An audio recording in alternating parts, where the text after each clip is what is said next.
let's go read some objects.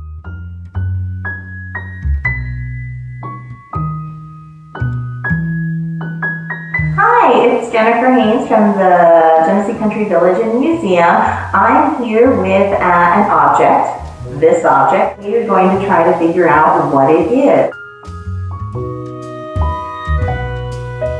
There is a worksheet that goes along with this video that you can download from our website and use. In fact, I'll pause right now so you can do that and actually get it out and look at the object.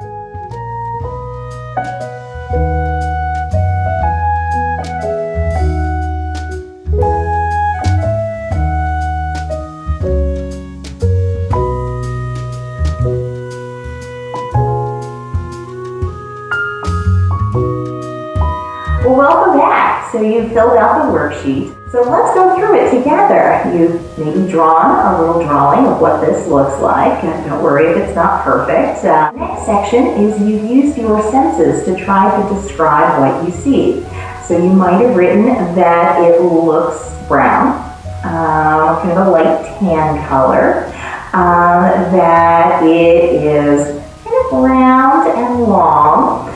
And you might have described that there looks like there's some sort of hole that's through it. Since you're not here to touch it, I can tell you it's very smooth. There's occasionally a little rough spot, and doesn't have a sound or a smell. The next area is when we describe its physical appearance. So what is it made out of? It's completely made out of wood. It's about 6 inches in length, or about maybe just about as long as your hands, or at least my hand as an adult. It's not heavy at all, it's very light.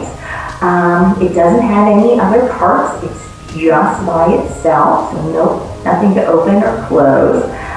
There's no decorations on it, with the exception of the little channel that's been carved into it, the hole right here.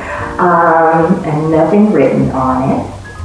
After we've described its physical appearance, then we see what it can tell us. When you look very closely, you can see that it's actually made by hand. It's carved with a knife, and then a tool was used to cut off part of it and burn a hole the whole way through it. Certain who made it, if it was a man or a woman, it could have been either. It's definitely originally from nature, because it's actually a little branch from a tree. When was it made or used? It's hard to say exactly. It might have been made a very long time ago, or it could have been made just the other day. Why do I think it was made? Well, I'll tell you that in just a minute. But you might have some guesses as to why you think it was made. You might notice that there's a little tapering right here. And with the hole in it, you could certainly put it in your mouth, and I won't, but you could blow in it, or maybe suck something through it. Let me tell you what this is. Do you have a guess? It's actually a maple tap or spile.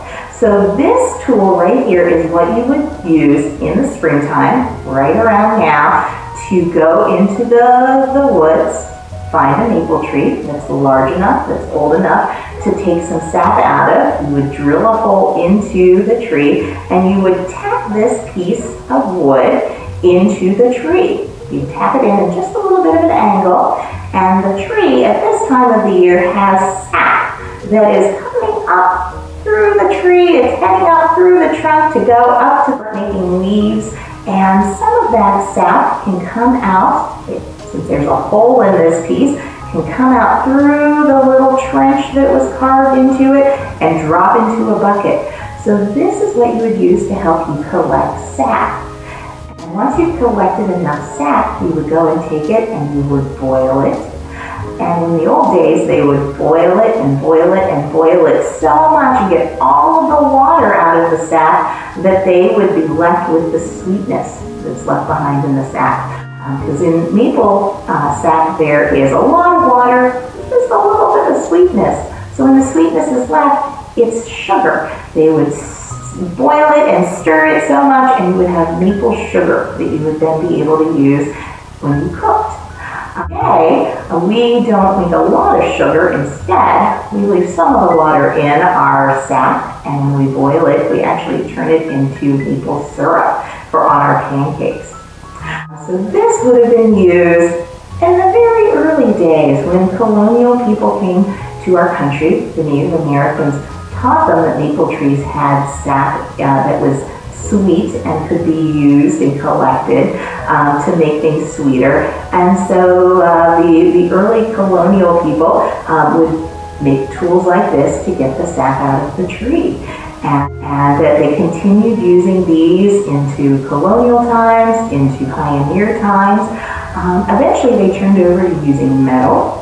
And today we actually use plastic. So these sorts of things are still around. They look a little different, but their function is still used today.